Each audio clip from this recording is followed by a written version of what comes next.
Hey man, welcome back to Vinyl Junkies. I'll be talking about this record right here, Forbidden Planet. This record has the distinction of being the very first electronic record ever made for a soundtrack as a movie. It was recorded in 1956 by a husband and wife team called Louis and Bibi Baron. Okay, basically the story went like this. When they got married, they received as a gift for their wedding one of the very first tape recording machines ever to be brought into the States. It was the same tape recorder that Adolf Hitler used to record all of his speeches, so that if he ever got kidnapped or killed or whatever, they can play the tape and people would still think that he was alive. The way the album came to be is Louis and Bibi Baron decided to move to Greenwich Village in New York, and they wound up being basically part of this art collective that was happening back then, that comprised of people like fucking Karlheinz Stockhausen and Edgar Varese and Tennessee Williams, Jackson Pollock, really like all the big names in the arts back then, Anais Nin, Henry Miller, a whole bunch of names. And while they were in this collective, they actually had a record label. They formed a record label for spoken word, and only 4 records were ever released on this label. Those records now sell for hundreds of dollars, but they had one by Anais Nin, they had another one by Tennessee Ford, they had one by Henry Miller, and I never fucking remember the last one. And finally they had one by Aldous Huxley, Brave New World. They still did have commission work with corporate clients such as IBM and Ford.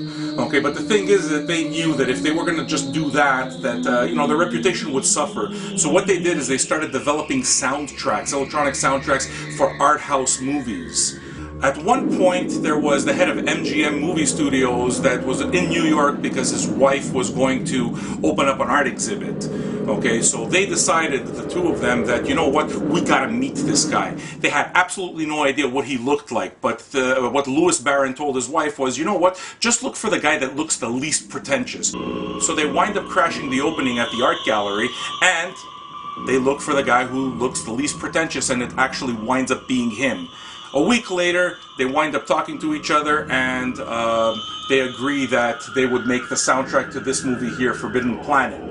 The way it is that the music was created on this was, Louis Baron used to like playing around with soldering irons and circuit boards and stuff like that. So what he would do is he'd create circuit boards that would emanate sound and record those sounds on his tape recorder, and then he'd play with pitch control and, you know, start maneuvering the sounds, and that's how it is that they made the soundtrack to this. Okay, editing was kind of cool too, because, I mean, listen, obviously they didn't have editing software, so you literally had to cut the tape with a razor blade and tape it back together, and this is the way this record is put together. Okay, so this is really one of the examples, one of the very first examples of electronic music ever. Okay, another interesting story attached to this was that this record, back then, really received rave reviews. Everybody loved it, it seemed, but John Cage, who thought it sounded like a melodic piece of shit.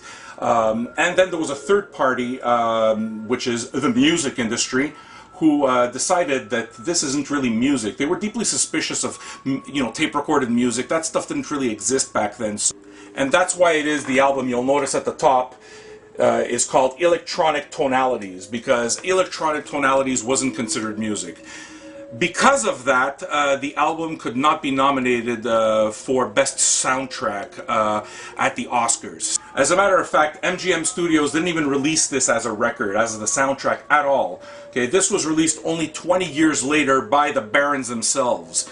Okay, they put together a record label called Planet Records, and the first 1,500 copies were autographed. So, I mean, if you check on the net, you're going to see that there's autographed copies of this record. So yeah, I guess that's my story about a record which contains music that the music industry doesn't consider music. I'm out.